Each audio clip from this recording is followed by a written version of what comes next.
basically, we stand at about 14 for burglary within those jurisdictions. Everything else is either curfew, trespassing, individuals that are possessing narcotics and or guns.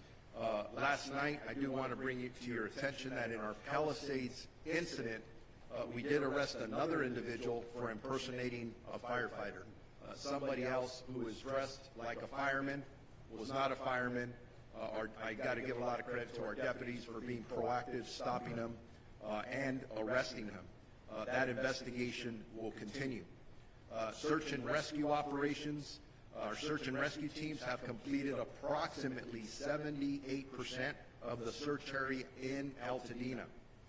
That is an estimate of 5,516 properties. I'm hoping, with luck, maybe by the end of today, maybe tomorrow, that will be done.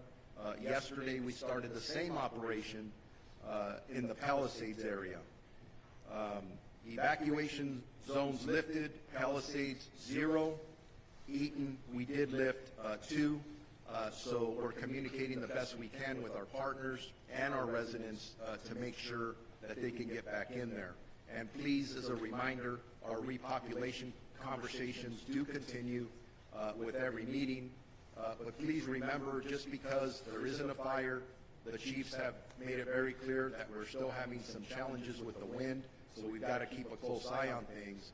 But in talking to our partners at Public Works and Utilities, there are things you can't see that are underground. There's a lot of hazards. So those are things that are going to have to be evaluated hour by hour, day by day, so that we can make sure that when we start allowing our community members back to their homes, that they are safe. Safety is always absolutely number one. In regards to deaths in the Los Angeles County Sheriff's jurisdiction, we still stand at 21. If you've been following the numbers I've been given or giving out, they've stayed static for 2 days now, even though the searches continue, at least in the Altadena area. So 21 deaths, bad news. No more deaths so far. That's good news. So I'm praying that that stays together. And then missing persons, that did increase a bit. But I want to know that originally we had 31 missing person reports that were taken. Thank God 5 of them were found safe. But we still have 26 active missing persons that are reported. 20 in the Eaton area and 6 in the Palisades area. And then as I conclude, if you want any more specific information regarding evacuation orders or warnings, if they're coming or going, road closures, or any other information that you think is important to you and your family, please go to lacounty.gov/emergency. I'd like now to introduce Jim McDonald, the Chief of the Los Angeles Police Department. Thank you, Sheriff. Good morning. Over the last week, you've heard me say that the LAPD remains committed to protecting lives, safeguarding property, and maintaining order in the areas affected by the fire, and that remains the case today. The LAPD remains on tactical alert, and we've dedicated whatever resources are necessary to provide for your safety. LAPD officers are actively patrolling the areas around the clock and protecting your properties like they are our own. Our efforts include enhanced visibility in evacuation zones in neighborhoods where houses and businesses are vacant, deploying marked and unmarked vehicles as well as foot patrols to ensure a strong presence and a swift response to any issues that arise. Our deployment, we understand the frustration and concern many of you are feeling regarding the fire evacuation and the restrictions on returning to your homes. Please know that our officers and National Guard personnel are following the directions of the Unified Command, which is working tirelessly to ensure the safety of everyone involved. We're committed to continuing our discussions with the Unified Command to assess when it will be safe for residents to return. Your safety remains our top priority, and we'll provide updates as soon as it is safe to do so. Thank you for your patience and understanding during these very difficult times. For the upcoming 24-hour period, LAPD will continue to deploy roughly 600 officers to the impacted areas with support from LA Airport Police, Port Police, and the National Guard. We have 200 soldiers assigned to the Palisades incident and we're very grateful for their support. Excuse me. We're also introducing a team of volunteers from an NGO known as Team Rubicon to assist the public at various checkpoints. These humanitarian aid workers will be available at checkpoints to direct residents to resources and answer questions. They'll be wearing gray shirts and are available to inform and support our community.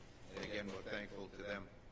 On the missing persons front, we continue to dedicate resources to all reports of missing persons. As of this morning, we have 38 people who've been reported missing. 27 of those have been found safe. Of the 11 remaining, 2 most likely have been found deceased, but yet to be positively identified. In total, we have 3 fatalities that are fire-related. 1 person died at the hospital, but had not been reported missing. We still have 8 missing persons remaining. Arrests, we have no new fire area-related arrests, and we remain at 14. We would like to update all of you on 2 notable arrests that were made on January 14th. Just outside the fire zone. At approximately 5:15 p.m., officers responded to a radio call near the intersection of Glen Oaks and Van Nuys Boulevard, where a citizen had detained a possible arson suspect. Upon arrival, during the investigation, the suspect admitted to starting the fire because he liked the smell of burning leaves. The suspect was subsequently booked for arson. Later that evening, at about 9:30, in the area of Santa Monica in Vermont, fire department personnel responded to reports of the suspect setting multiple piles of rubbish and trash on fire. Fire department quickly extinguished the fires, and officers took the suspect into custody. Suspect admitted to setting multiple fires that day and stated that she enjoyed causing chaos and destruction. She was also booked for arson. As we continue to manage this historic, catastrophic event, we want to express our gratitude to everyone who has provided tips and remained vigilant in keeping the city safe. Your cooperation is crucial during this time. And you can hear from those 2 examples I mentioned, there are people out there who this is what they do. If you know of those people, please give us a call before something really bad happens. Excuse me. On the front of pets, we want to update the public on efforts of the city to reunite pet owners with their animals. A new dedicated phone line has been established to specifically assist with inquiries related to pets affected by the fire. If you're looking for your animal in the fire zone affected areas, please call 213-270-8155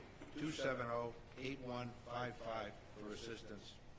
And in closing, I'm aware that this has now been over a week since many of you have been able to see your homes. I thank you for your patience and continued cooperation. LAPD and our partners here will continue to work alongside each other to make sure our community has the resources we need to recover and ultimately rebuild. Again, thank you. We now introduce the Los Angeles District Attorney, Nathan Hochman.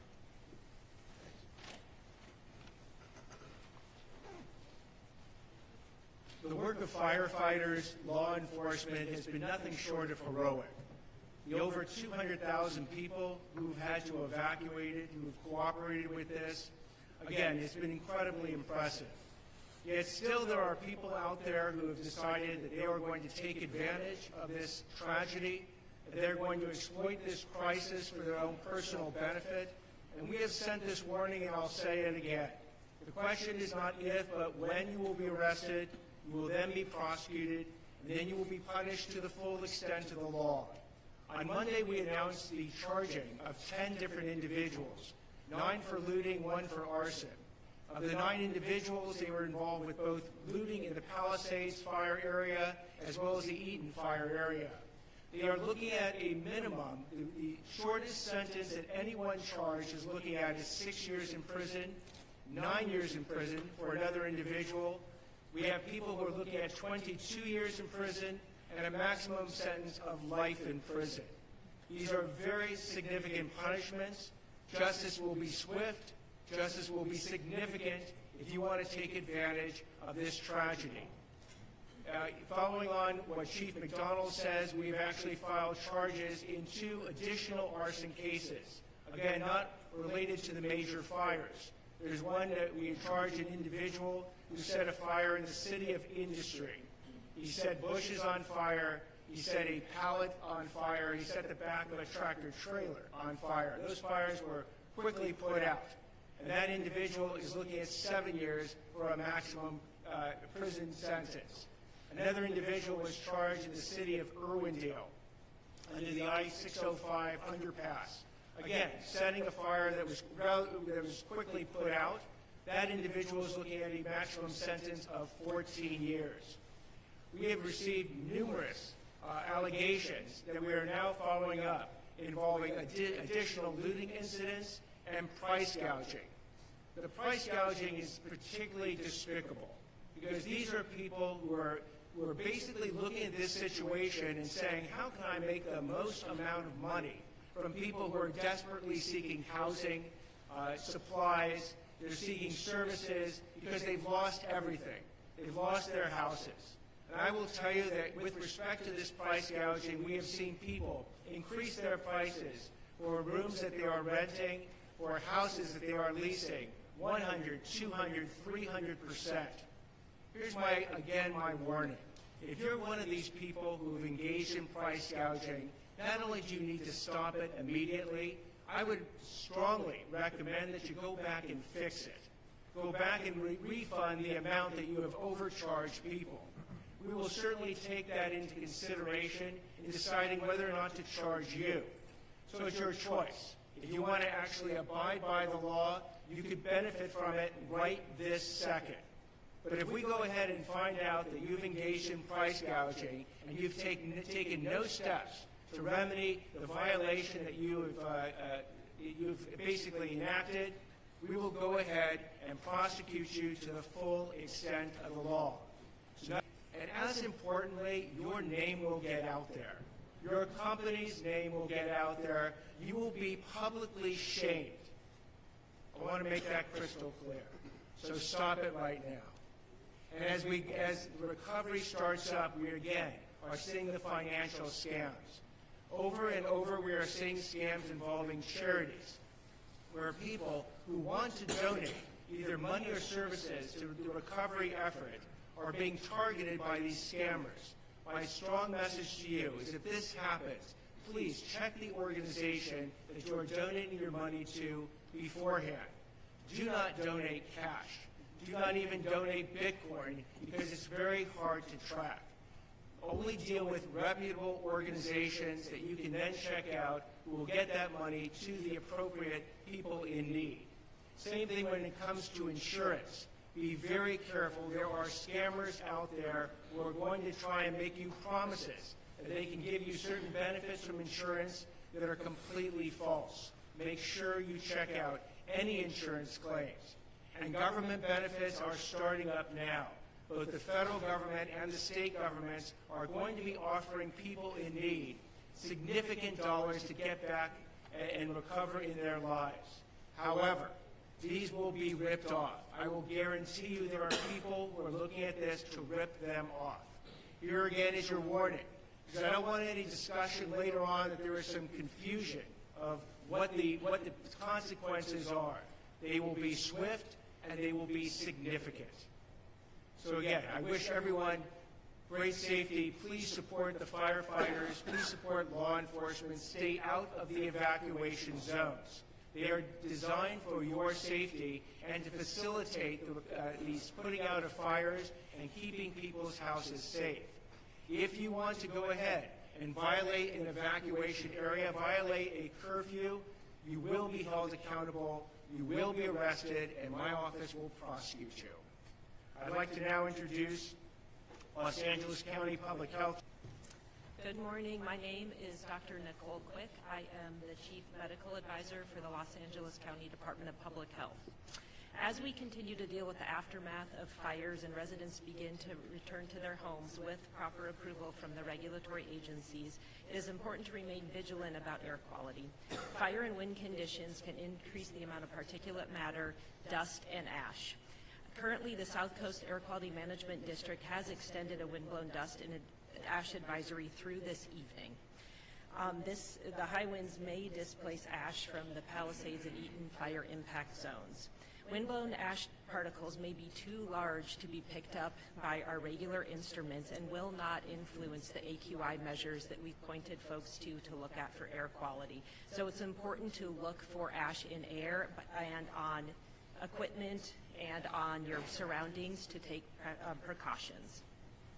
To effectively reduce exposure to harmful particles, it is critical to wear appropriate respiratory precautions.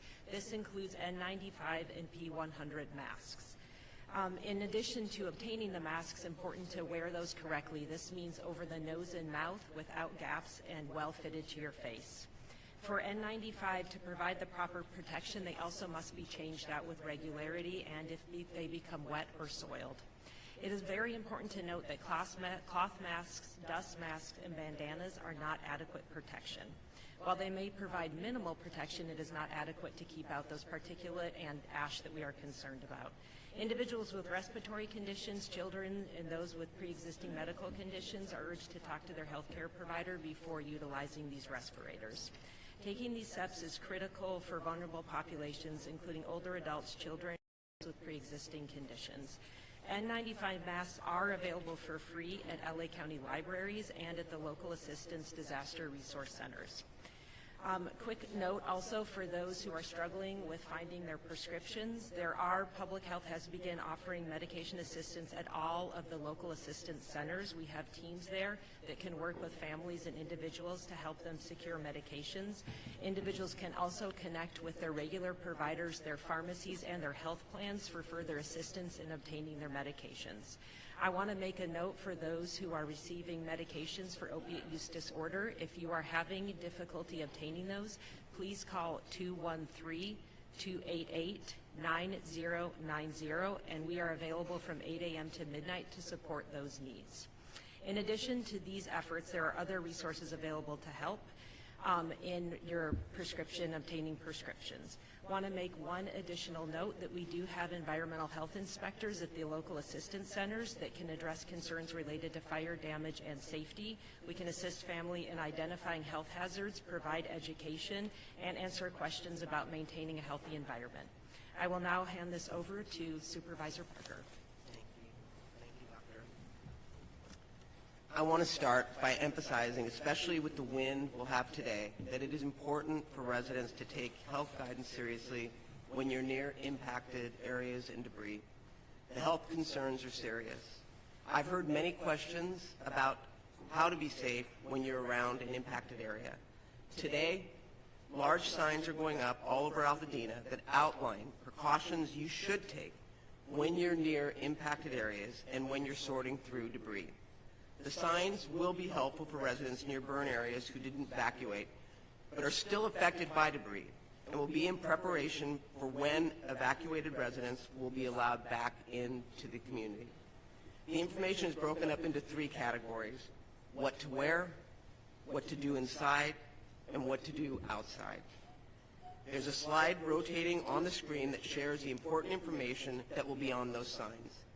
As we recover, it is crucial that our residents have the information they need right here in our community. Yesterday, I had the honor of going to the Disaster Recovery Center at the Pasadena City College Community Education Center on Foothill, and that is exactly what I saw. I went on family. I was so proud of the state and the federal who've all stepped up, but more importantly, I was so proud of the residents that showed up. It gave me hope that we are on the road to rebuilding. People weren't saying if I rebuild, it's when I rebuild. Impacted residents who cannot afford for government to build up services slowly, I make you this promise. Our board is united. We are all in. We are going to make it as easy as possible for you to rebuild. And that includes permitting. That includes approval. That includes working with all levels of government to secure low-interest loans. It is an all-hands-on deck. At the center, we also have county departments and federal, state, and local partners in place, as you heard. So if you lost any of your vital records or you need replacement of your license, they are there to help you and make it as easy as possible. Together, we're bringing every resource to our neighbors in need. Residents can access countless services, including FEMA financial service, which may include money for basic home repairs, personal property losses, and other uninsured disaster-related needs such as childcare, transportation, or medical need. As county services ranging from the assessor's office to public works to the economic opportunity for employment assistance to the registrar recorder, our county stands ready to serve you. It was heartening to see that so many impacted residents still have hope and actually light throughout this darkness. I'd like to give a special thanks to the countless volunteers who are sacrificing their time and resources to make this happen. Overall, I received such positive feedback from the residents who were there receiving services. And you know who you are. You came up to me and talked to me about how fearful you are about what the future has in store. And I made you this promise, and I will honor this promise. You have a future in Altadena, and we are going to come back stronger than ever. Our centers are open every day from 9 a.m. to 8 p.m., and we are going to get through this together. With that, I would like to introduce LA City Mayor Karen Bass. Good morning, everyone. As we know, we are still not quite out of the woods. And so I would just encourage and implore upon all Angelenos, please take the warning seriously and the evacuation notices seriously. And frankly, if you are in an area where there is a warning, get prepared now. Get packed. Take everything you need with you, your medications and your pets, if that is possible. If you are looking for a pet, you can call a new number that was mentioned by Chief McDonald, 213-270-8155, 213-270-8155. We've received many inquiries from individuals who are concerned about where their pets are, so please take advantage of that telephone number. We know the winds were lower than expected yesterday, but we also know from the National Weather Service that we are still facing dangerous conditions. I want to thank Governor Newsom on his work yesterday on price gouging and scams. We're taking this seriously and have made it so Los Angeles residents can report price gouging by calling a number with the city, 311. Scams are also spreading, which is why it is so important to use trusted sources for assistance. On the positive side, the Disaster Recovery Center in West LA did a soft opening yesterday. It was open just for about 4 hours, and in those 4 hours, over 100 households came. It was encouraging to see the number of people who were there, many of whom travel from disaster to disaster. I met individuals from the SBA who had been in Hawaii. I met other individuals that had been in hurricanes in the South. Department of Motor Vehicles, FEMA, the Employment Development Department.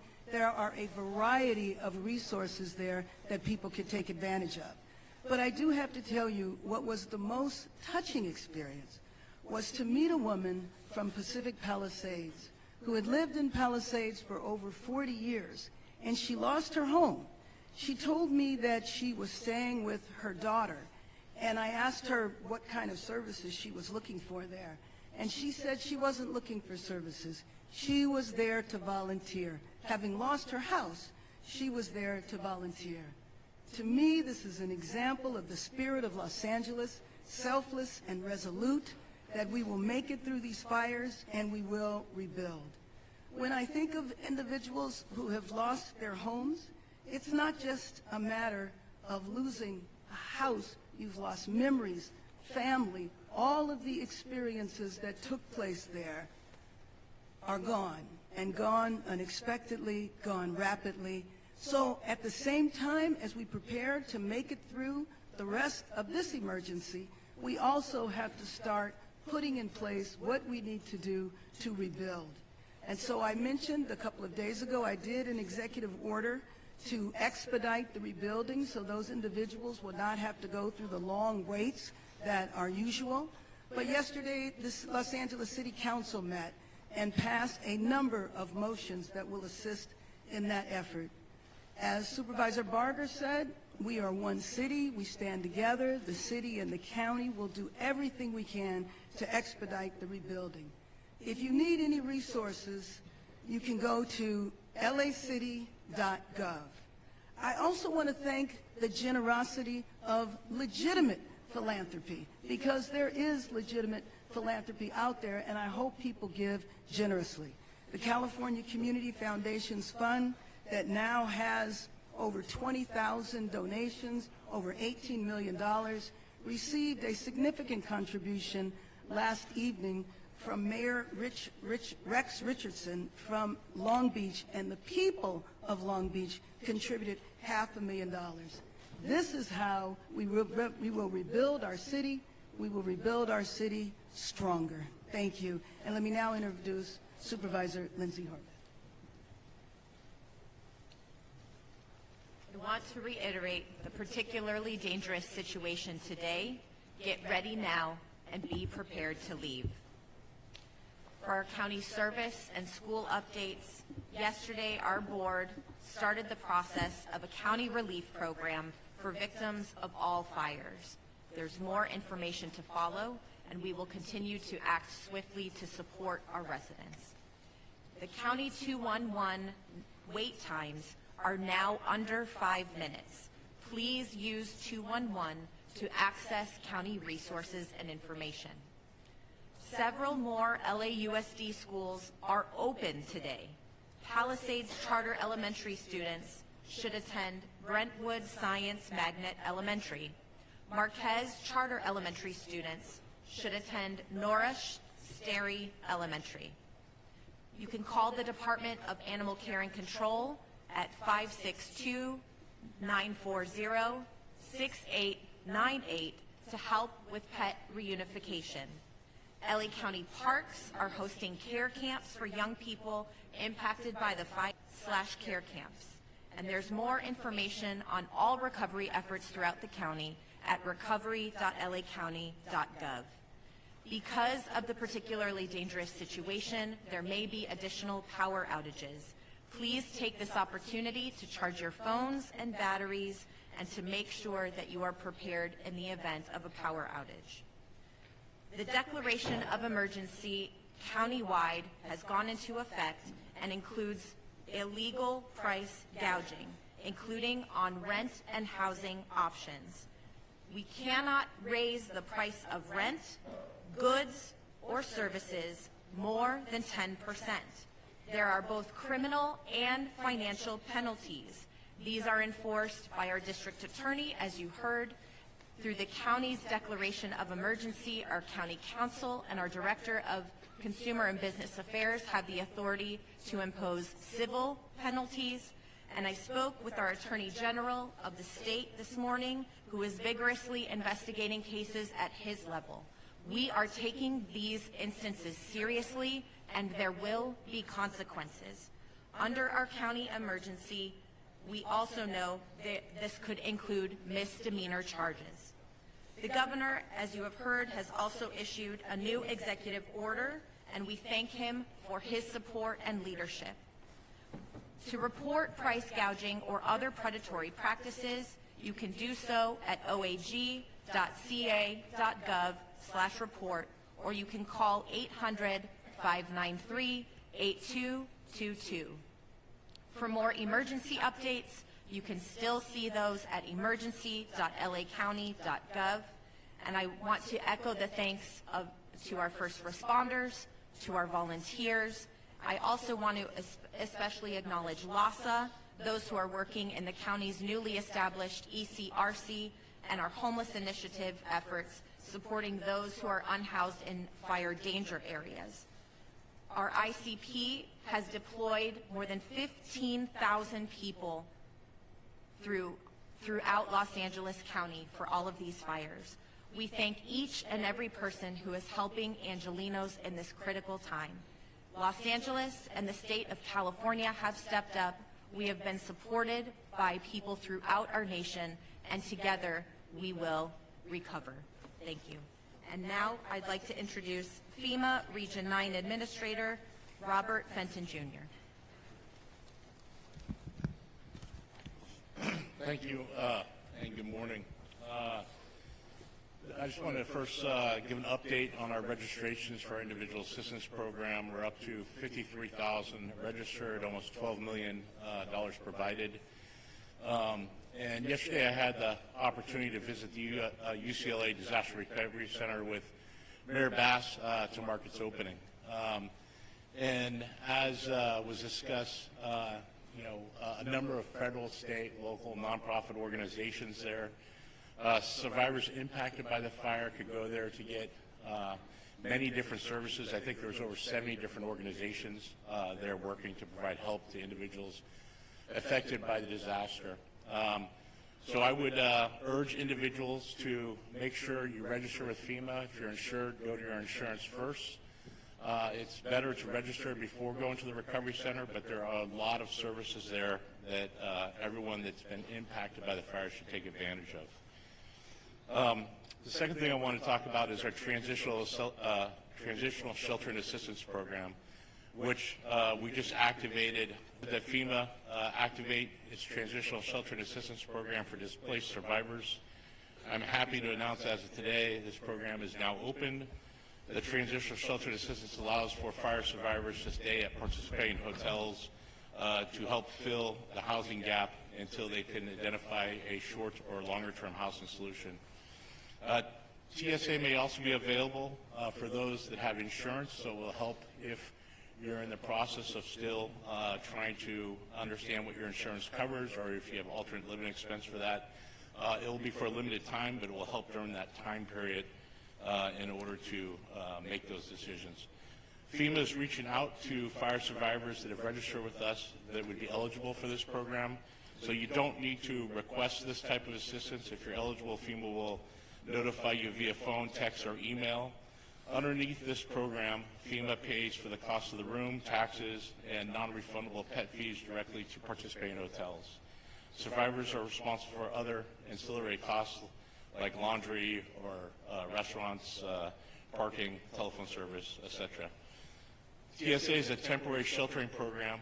FEMA will continue to communicate with those in our program every 14 days to determine the need for longer-term sheltering and what other resources are available to you. Lastly, I want to talk about the next steps we're taking to start the process toward recovery and rebuilding. The governor has requested that the federal government remove all household hazardous waste from properties impacted by the fires. We had a meeting yesterday with the county, the city of LA, and all the other impacted communities, public works directors, and we have directed the Environmental Protection Agency to do this, and I've allocated $100 million to go ahead and get this started. EPA's mission will be to reduce the immediate threat of hazards. They do this by removing everyday products like paints, cleaners, solvents, oils, batteries, pesticides, larger asbestos debris, and also pressurized fuel cylinders, lithium-ion batteries. EPA will stand up 40 teams over the next couple of days, which equates to approximately 500 personnel. EPA will work in close coordination with the state, county, city, and local communities across the fire areas, including the incident commands of Palisades and Eaton, to remove household hazardous waste. This will be the first step in getting survivors back to their homes and communities by removing those hazards from that area, so that then we can get into greater debris clearing and ultimately rebuilding. Thank you.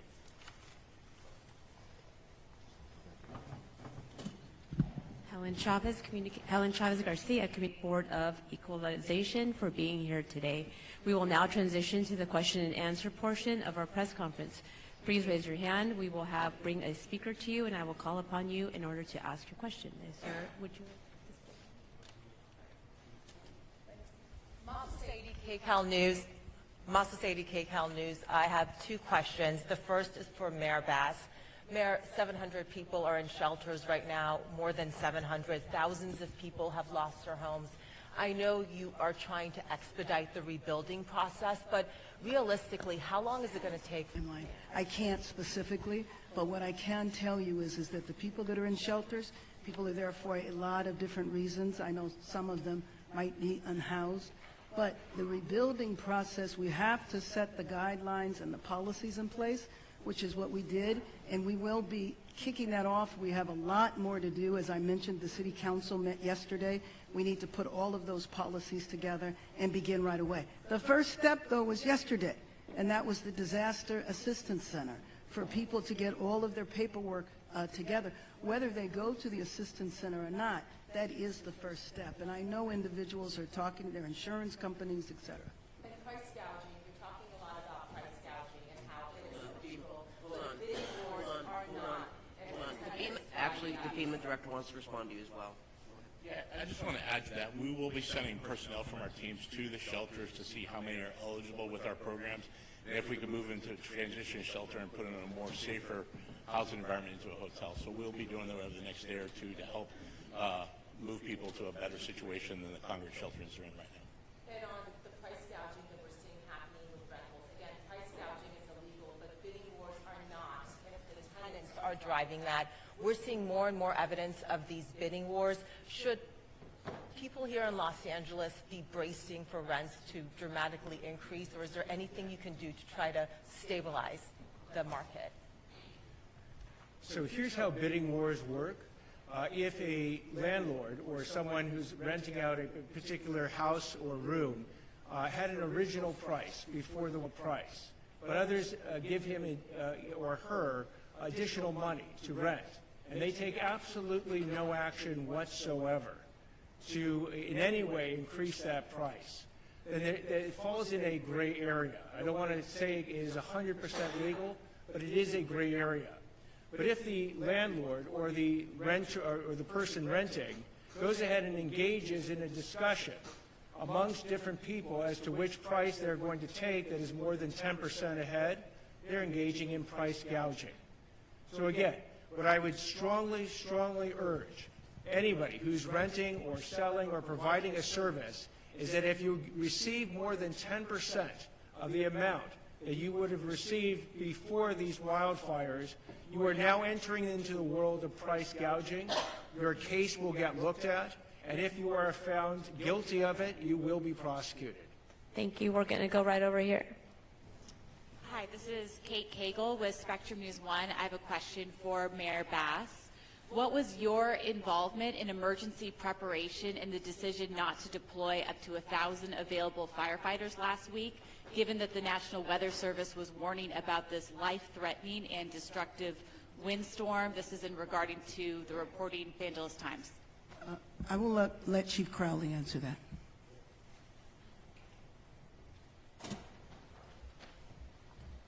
I want to be very, very clear in this answer. So, and also offer additional details after. So being very mindful of everybody's time, I want to make sure that you get the information that you need. In regard to the LAFD's position and pre-positioning of our resources, we followed the system in place. The system in place looks at the overall weather and risk. With that, we pre-deployed the resources in very, very calculated ways throughout the city, also not knowing where a fire might start and might not start. I think that's very, very important that everybody understands that. Also, knowing that there was a higher risk than normal in a very high fire, type of a scenario. 5 additional engines were pre-deployed on top of what we normally would do. But again, out of respect for everybody here, I'd like to offer very detailed information to share with everybody as to what and how we pre-deployed and what came into the decisions that we made on that day and then following the fire. I'll be available right after, okay? And we're going to have... Mayor Bass, because as mayor of the city, doesn't the buck stop with you as far as emergency preparedness and preparing for the wind event that was forecasted? The buck always stops with me, but I think you received your answer from the chief. Thank you. Last question over here, and then we will transition to one-on-ones to make sure you get your answers. Jonathan Vigliotti with CBS News. My question is, I have one for each of the fire chiefs. And I just want to start off saying the firefighters, the men and women on the front lines, they are heroes. I say that as a resident and a journalist that has witnessed it firsthand. Chief Crowley, with that said, and forgive me, I'm going to be looking down because there's a little bit of a timeline I want to establish, because just after 6 p.m. last Tuesday night, as winds were reaching their strongest, many neighborhoods, as you know, were already on fire. This all-hands-on-deck alert to off-duty firefighters was issued. You even reached out to local news to ask for help in assisting putting out that call. We did as well. The LA Times, as it's been mentioned, now saying that 1,000 firefighters were on standby. That would have effectively doubled the response. This speaks to chaos and poor planning. You mentioned saying something off camera, but now that you do have this live feed going, you're a straight shooter. Can you please tell me directly why the delay to activate when for many hours, neighborhood after neighborhood was on fire, and your firefighters, these heroes, were telling me they felt like they were in the minor leagues? So I want to echo your sentiments first and foremost with our firefighters and first responders that were dispatched and responded to that incident. Heroic efforts. And I can tell you. Were they let down? I'm sorry? Were they let down by your leadership? I will tell you that we followed a system in place, and I will explain my position on this. When it comes to the totality and the risk that can occur in the city of Los Angeles, we do have a system in place. We're very system and process oriented for the right reasons. We follow a system. We did that. We pre-deployed the necessary resources knowing that, or not knowing, I should be very specific, in where a fire might break out in the city. I think it's also very important that media knows, as well as the communities knows, that we are here to protect them, that we do have that capability to surge. You ask about a length of time. We pre-deploy the resources on top of what we normally would do. They went to work. We immediately then utilized all available on-duty, special duty people that aren't normally in the field. They surged. They went and staffed every other available resource at that time. They were pulled in. Another very, very important point that the community and you need to know is that we're talking about these 1,000 engines that we're saying that were unstaffed. Facts. The facts of the matter is those engines, they're pumps, they go behind our trucks. I won't get too detailed in the operations. They're actually staffed with fire department personnel. The reality, and this is very important for everybody to understand, straight shooter right here, is that our firefighters on the truck were immediately pulled in, whether they were staffed with 4 people. I got to be very clear. We had the capability, and we did pull every resource in and around the area. Those firefighters on the truck jump on that additional pump, the truck or the engine that we're talking about, that we're saying we're unstaffed.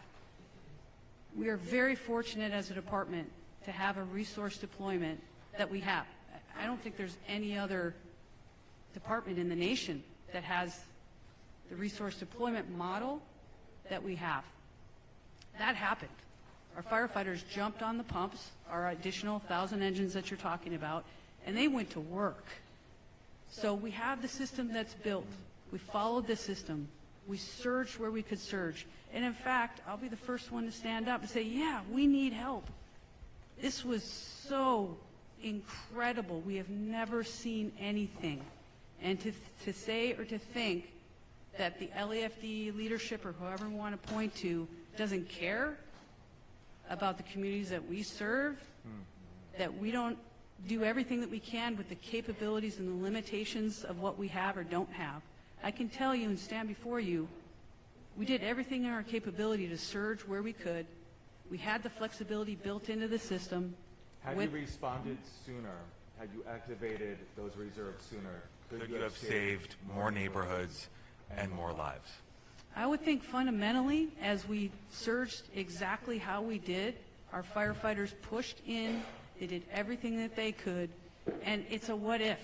Again, I want to also focus on... So you wouldn't do anything different? No, of course there's always lessons learned, I tell you. I am taking this to the highest of high thought processes of how the LAFD and our entire region could do better in the future.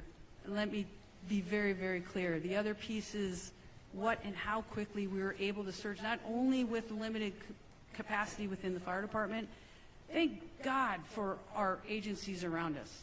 That happened so quickly without delay with a phone call. We got the resources where we needed to do the greatest good at that time. Thank you. Thank you. We're gonna go ahead and transition. I'm sorry, we're out of time. Let's go ahead and do our one-on-ones. Please move forward. We can connect you to the speaker that you want to speak to. Thank you for attending today's press conference.